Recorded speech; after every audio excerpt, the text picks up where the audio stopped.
No vídeo de hoje vamos ver como é que podemos colocar mais um trabalho para a turma, mais uma atividade, uma tarefa para os alunos realizarem. Já vimos como é que fazemos para criar repositórios de materiais, como é que podemos disponibilizar ferramentas para os nossos alunos poderem utilizar, e hoje vamos pegar naquilo que é a essência do ensino e da aprendizagem. Nós fazemos uma pergunta e esperamos que os alunos nos deem uma resposta. Como é que no Google Drive eu posso fazer uma pergunta simples e direta à espera de uma resposta direta e simples? Vamos ver. Já temos aqui a plataforma, a nossa plataforma, e basta ir aqui então ao separador de trabalhos de turma e clicamos em criar e temos aqui a opção pergunta. É isto que vamos fazer. Clicamos em pergunta e a primeira linha que nos aparece é a linha onde nós devemos escrever a pergunta. Esta pergunta há de ter uma redação tão clara e tão objetiva quanto nos for possível. Não nos esqueçamos que os alunos não têm a nossa entoação, a nossa expressividade, os nossos gestos para ajudar a entender o contexto e aquilo que se pretende na pergunta. Portanto, sejamos muito rigorosos na forma como fazemos a pergunta, porque eles têm que entender exatamente o que é que nós queremos saber. Então, vamos começar por escrever aqui uma pergunta. Em que plano narrativo ou planos narrativos se integra o episódio da Mastor? Esta é a pergunta. Justifica a tua resposta. Um complemento a esta pergunta. No campo seguinte, temos as instruções. Nesta parte das instruções é onde nós podemos deixar alguma contextualização prévia à pergunta, em que nós possamos explicar a que propósito é que surge esta pergunta, em que nós possamos clarificar quais são os procedimentos que os alunos devem realizar e devem respeitar para responder a esta pergunta e, finalmente, algumas clarificações sobre aquilo que nós queremos na resposta. O que é que tem que vir na resposta? Como é que nós queremos que a resposta seja feita? Enfim, alguns aspectos mais particulares. Eu vou aqui dar um exemplo. Vou utilizar o copy-paste e tenho ali algumas indicações mais práticas para a execução da resposta. Os alunos sabem que devem consultar os materiais que eu vou disponibilizar, devem dar uma resposta objetiva, mas justificada por palavras deles e, finalmente, ali uma indicação de que se tiverem alguma dúvida, alguma hesitação sobre como proceder a esta resposta, há ali um vídeo que os pode ajudar na realização da tarefa.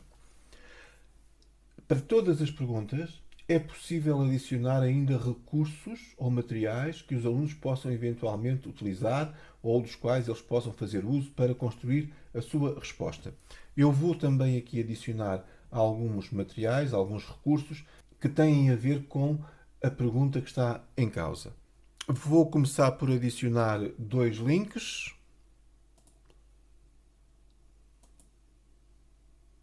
O primeiro já está e agora o segundo. Este é um recurso da escola virtual. E finalmente vou adicionar um ficheiro que eu tenho na minha Drive.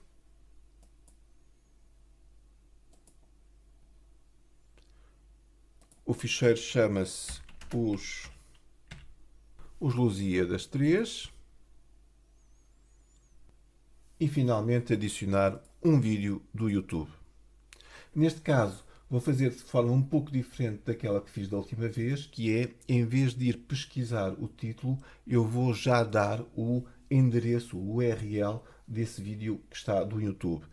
O endereço é este e o vídeo já ali está. Adiciono e aqui ficam os 4 materiais, os 4 recursos que podem servir de ajuda à resolução desta pergunta. Valerá ainda referir que, neste tipo de atividades que nós desempenhamos com os nossos alunos, é bom que estas perguntas sejam perguntas como se fossem para ser feitas com consulta. Eventualmente, nós próprios disponibilizarmos os materiais para os alunos consultar, porque a ideia de que os alunos vão responder só por eles não cola. Eles vão ter colegas, vão ter familiares, vão ter o acesso à internet para pesquisarem o que quiserem e, portanto, eu devo sempre pensar que do outro lado está o aluno, mas pode não estar sozinho. E, portanto, se a minha pergunta for uma pergunta muito de pedido de reprodução de alguma coisa ou pedido só de um resultado, a probabilidade dessa resposta não ser só do aluno é muito grande. E, portanto, nem eu, nem o aluno ficamos a saber muito sobre aquilo que ele sabe. Ou porque ele foi copiar a algum lado e pensa que afinal sabe e não sabe, ou porque alguém lhe disse qual era a resposta e eu fico convencido que o aluno sabe e não sabe. É sempre preferível e aconselhável que as perguntas que eu faço neste tipo de ensino à distância sejam perguntas que se foquem sobretudo em competências de aplicação, em capacidades de procedimentos realizados, num sentido crítico em relação a alguma coisa. Interessam-me sobretudo respostas que sejam pessoais, que tenham a ver com a relação que o aluno tem com a aprendizagem e não com a reprodução de conteúdos que ele possa ir buscar aqui ou ali. Dito isto, vamos ver outros aspectos que importam considerar quando nós estamos a criar uma pergunta para os nossos alunos.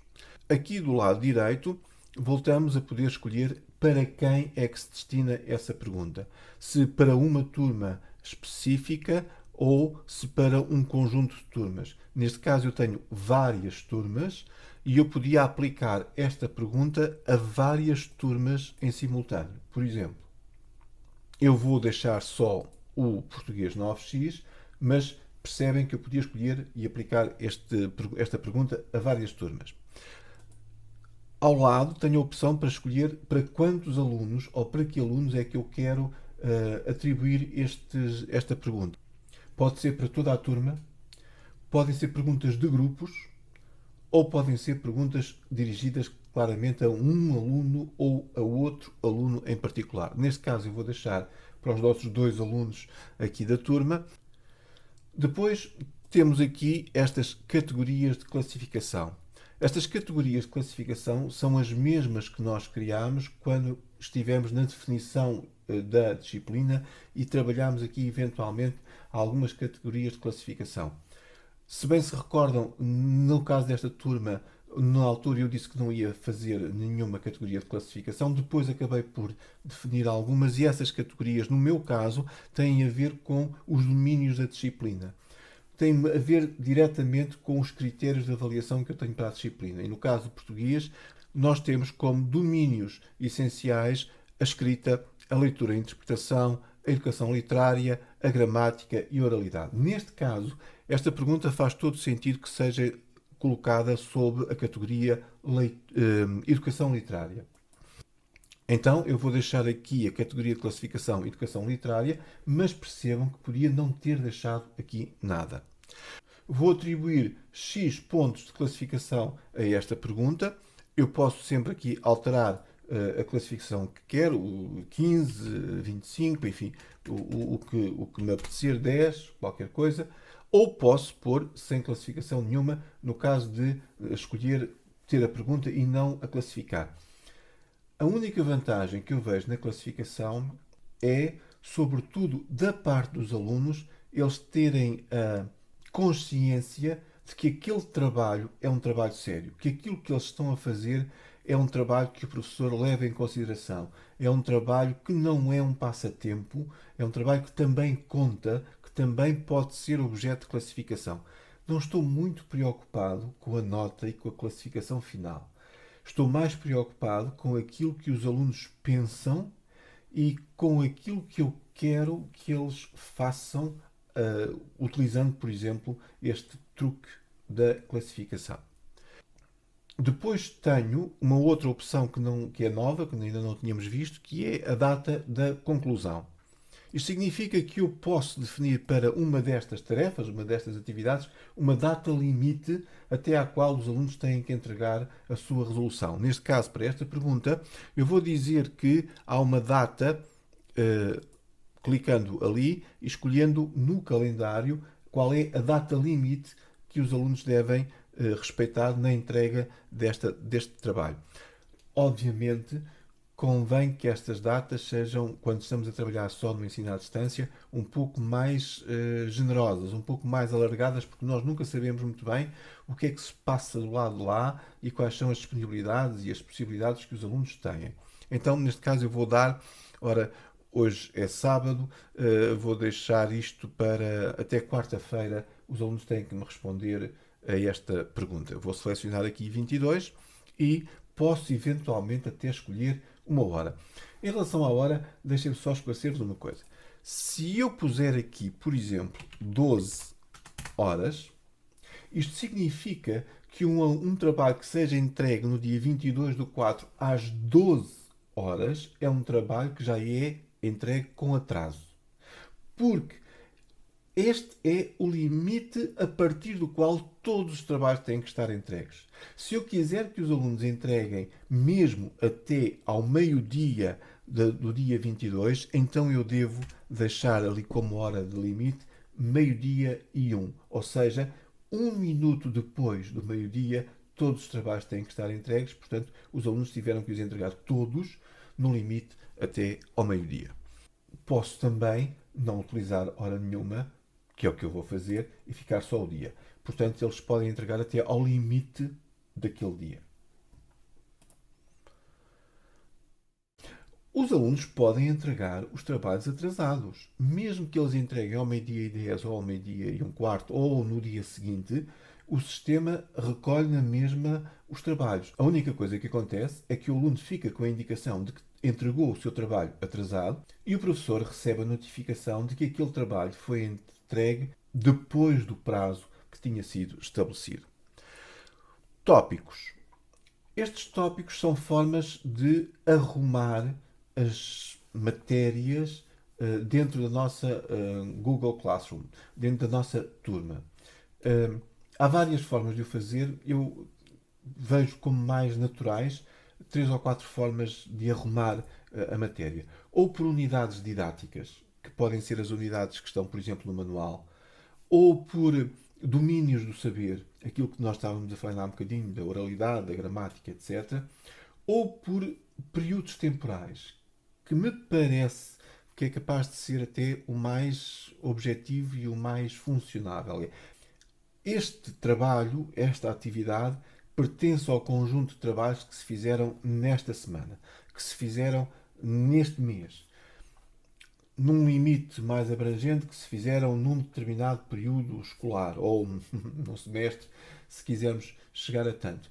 Eu, no meu caso, vou trabalhar com semanas de trabalho e vou dizer que esta atividade é para ser entregue, por exemplo, na segunda semana de trabalho após a Páscoa. E eu vou-lhe chamar semana 2.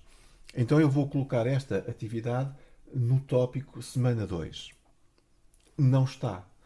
E então eu posso criar um tópico, já tenho os materiais para consulta que nós criámos no vídeo anterior, mas agora vou criar um novo tópico e vou-lhe chamar semana 2 e este trabalho e aqueles que vêm a seguir serão atividades que fazem parte deste bolo, desta circunstância que é as atividades da semana 2.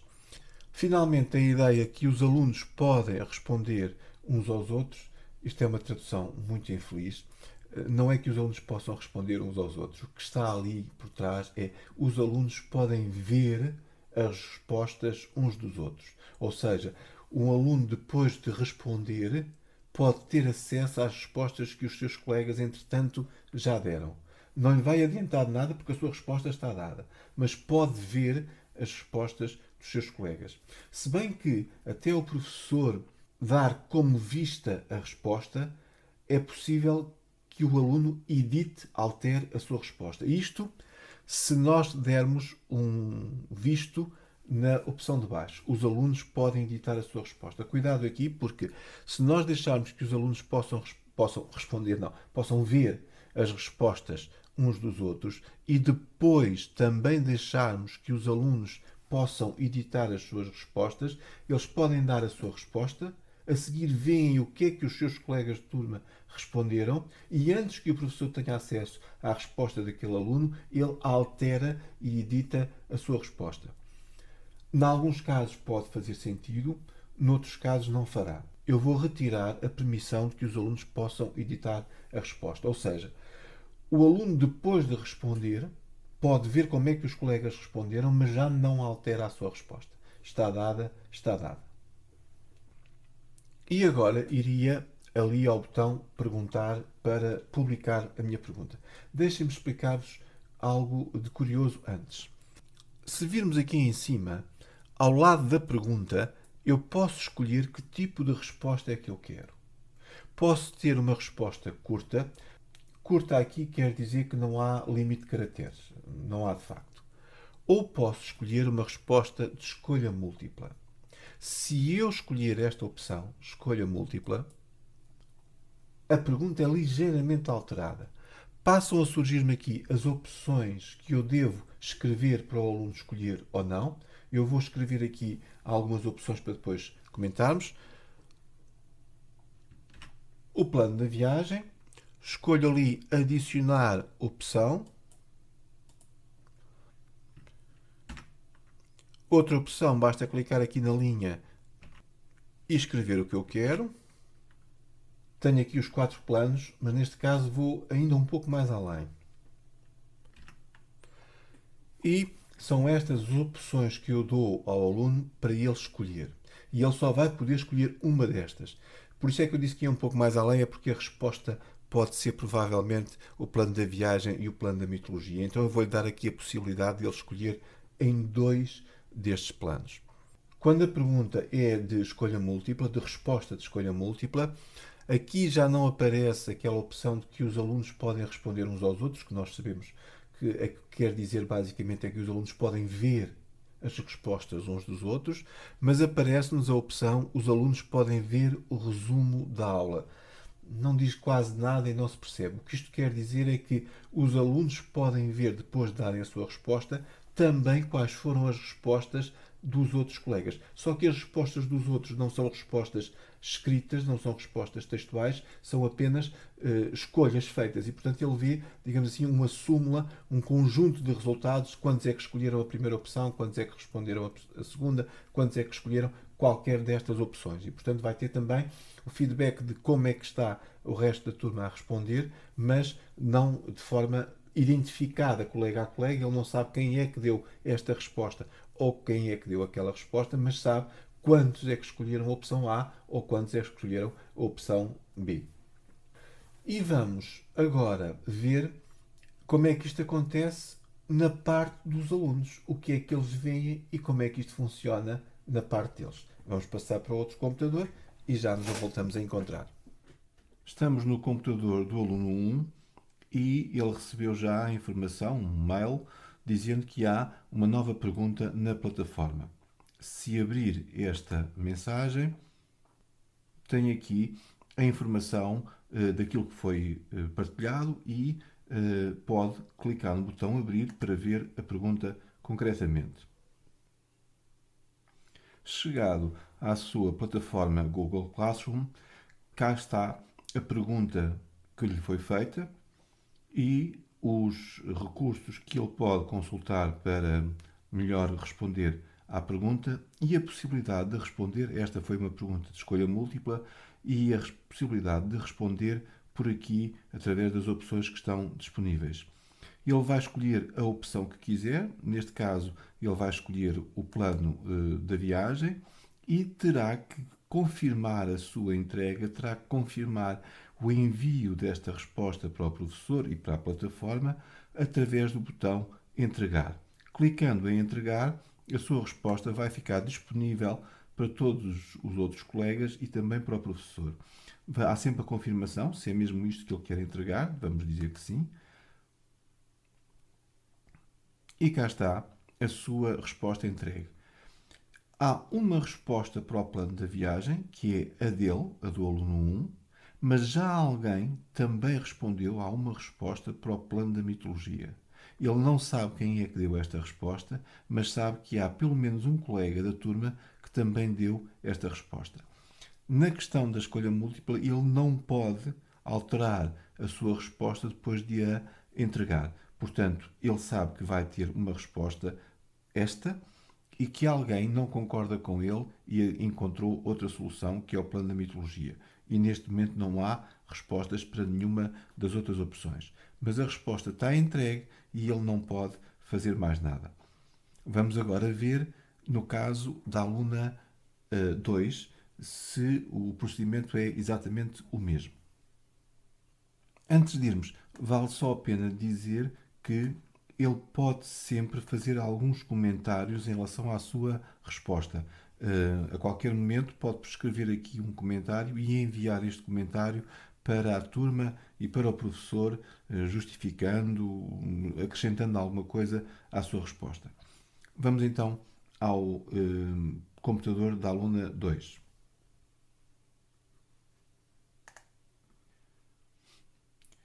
Estamos agora no computador da aluna 2, esta menina que aqui está, e logo na página inicial do seu Google Classroom ela tem a informação que foi publicada uma nova pergunta.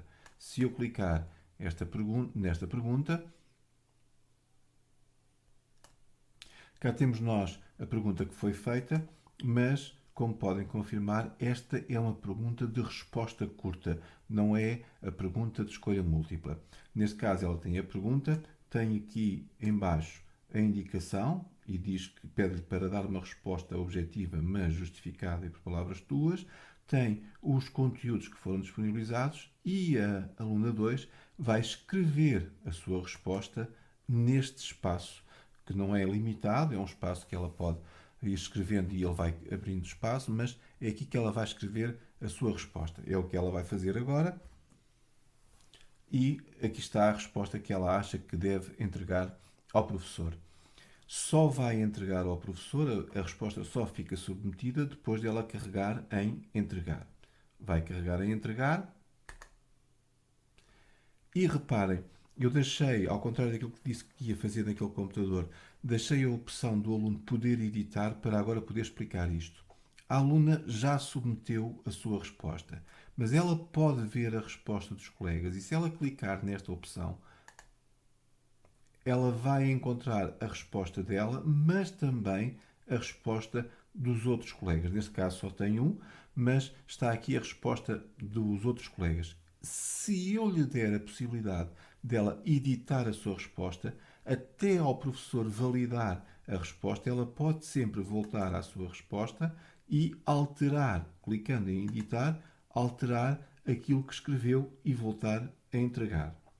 Neste caso, ela não vai fazer, está mesmo convencida que é verdade aquilo que escreveu, mas esta questão do editar, do permitir que os alunos editem as suas respostas, faz-nos ou pode-nos criar situações destas em que o aluno condiciona a sua resposta pelas respostas dos seus colegas. Portanto, temos que ter pelo menos consciência disto e perceber que há casos em que isto faz sentido, mas há outros casos em que é melhor não permitir que o aluno edite a sua resposta. Em todas as situações, depois do professor validar a resposta do aluno, ele já não a pode editar mais. Não há como alterar, está terminada, está feita, este botão desaparece e ele já não pode editar mais nada, mexer mais nada na sua resposta. Mas isso é só depois do professor dar visto na resposta do aluno. Vamos voltar ao professor e ao computador do professor.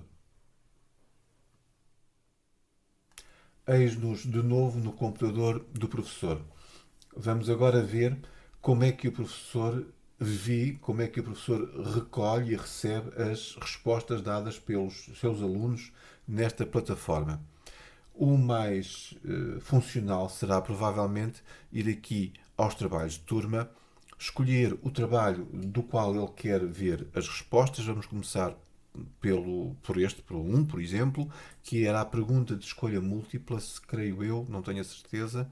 E quando ele abre o trabalho, tem aqui já a indicação de quantos trabalhos é que estão entregues e de quantos trabalhos é que estão atribuídos. Os trabalhos atribuídos são os trabalhos que foram mandados para os alunos e que eles ainda não responderam, que eles ainda não fizeram. Neste caso, este professor enviou 2 trabalhos e ambos os trabalhos já foram respondidos. E, portanto, há 0 trabalhos por responder. Há 0 trabalhos atribuídos e não completados. E há já 2 trabalhos entregues. Portanto, ele, se clicar aqui nos trabalhos entregues, vai ter a listagem já das respostas dos seus alunos. Este é o da resposta curta, e então tem a resposta do primeiro aluno e a resposta da segunda aluna. Pode sempre, a qualquer momento, responder aos alunos dizendo: deves melhorar, podes melhorar aqui, esclarece-me este assunto, o que é que tu queres dizer com esta afirmação, enfim. Pode responder e levar o aluno a melhorar a sua resposta, sobretudo se deixou a possibilidade ao aluno dele editar a sua resposta, porque neste caso, e foi o que nós fizemos, deixámos a possibilidade deles editarem, portanto, qualquer comentário que eu faça agora de professor para aluno, o aluno ainda está a tempo de alterar a sua resposta. Mas, e para fazer esse comentário, bastava responder ali.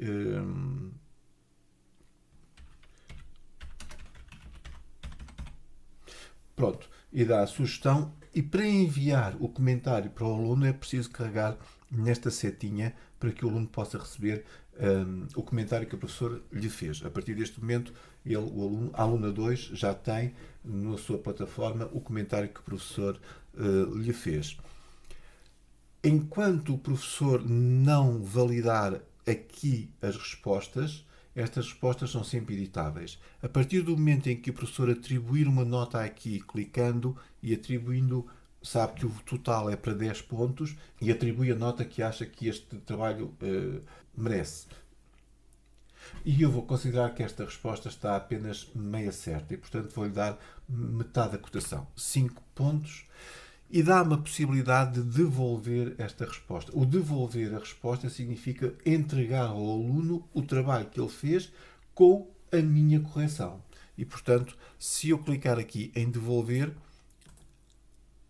ele diz que o aluno vai ser notificado, pode ver qualquer classificação e ainda vou a tempo de meter aqui um outro comentário qualquer, sei lá.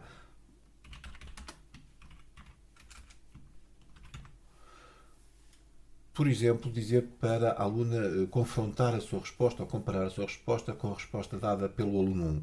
E eu vou devolver e a aluna recebe o seu trabalho, recebe a classificação do seu trabalho e o comentário que o professor ainda acrescentou nesta fase. E deixa de poder editar. A partir de agora, a aluna já não pode editar mais a sua resposta.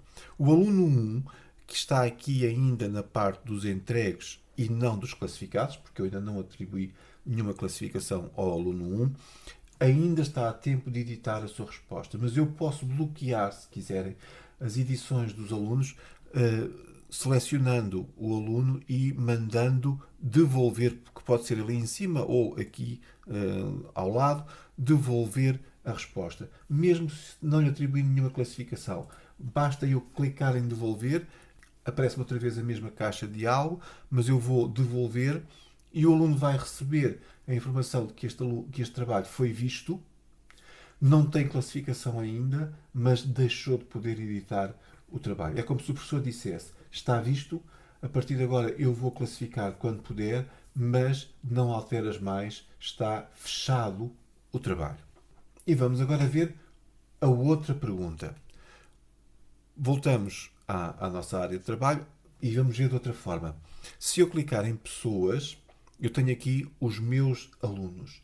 E se eu clicar em qualquer um deles, vamos supor que clico aqui no aluno 1, ele vai me mostrar o resumo do trabalho deste aluno. Este aluno já me respondeu a esta pergunta, a tarefa já está esbatida, já está um cinzento mais claro, significa que esta tarefa está, digamos assim, fechada. Não está classificada ainda, mas está fechada. E tenho aqui um outro trabalho que foi entregue, está entregue, mas ainda não foi corrigido, ainda está em aberto. Então, sistematizando, eu posso ver os trabalhos por trabalho e não por aluno, todos os trabalhos de uma determinada tarefa, de uma determinada atividade. Clico aqui em trabalhos da turma e escolho o trabalho que eu quero ver, neste caso vai ser o 2, e tenho ver pergunta, e tenho aqui as respostas por um determinado trabalho, ou posso ver as respostas por aluno. Seleciono um determinado aluno e tenho as respostas que ele me deu, que este aluno me deu. É uma questão de organização, de perceber qual é o meu foco, se eu quero estar a avaliar um trabalho, se eu quero estar a avaliar um aluno. Então vamos agora pelo outro lado, só para vermos como é que se faz. Eu tenho aqui os trabalhos da turma, o segundo trabalho, e tenho aqui duas respostas já, dois trabalhos entregues. Este é o de escolha múltipla, já perceberam? Dois trabalhos entregues e, portanto, posso ver aqui quais são os trabalhos. Se eu clicar nesta aluna, na aluna 2, ele mostra-me o resultado desta aluna. Ela escolheu o plano da mitologia, o aluno 1 escolheu o plano da viagem. Na globalidade, eu tenho dois trabalhos entregues com uma resposta para ali e outra resposta para aqui. Posso voltar a fazer a mesma coisa, atribuir uma classificação a esta aluna. E neste caso também vou atribuir uma classificação a este aluno e depois atribuir as classificações. Se eu clicar em devolver, todas estas respostas são entregues pela turma para cada aluno, sabendo quanto é que teve, qual foi a sua classificação, como é que estão as suas respostas e com a possibilidade de comparar as suas respostas com as respostas dos colegas. Eu tenho para mim que é muito mais fácil gerir uma turma. Vou devolver. Aparece outra vez esta caixa de diálogo dizendo, recordando que eu estou a devolver, sim senhor. E então, só para terminar, eu acho que é muito mais fácil eu fazer a minha gestão com os meus alunos, a entrega dos trabalhos, a classificação, o devolver os trabalhos, o fazer correções, o eles partilharem e verem os trabalhos uns com os outros por esta plataforma, do que andar a receber mail daqui, mail da acolá, juntar, enfim, que me parece que é muita confusão. Estamos a entrar aos poucos naquilo em que o Google Classroom é melhor, que é esta capacidade de integração dos trabalhos e dos alunos e das ferramentas e dos recursos, e tudo isto funciona numa plataforma só. Exatamente como diz o nome, é mesmo uma plataforma onde tudo conflui e de onde tudo parte. A seguir, vamos ver como é que eu disponibilizo um trabalho. Não já uma pergunta, mas um trabalho. Uma coisa um pouco mais elaborada, mais exigente, mas que é também muito interessante. Mas isso é já a seguir no próximo vídeo.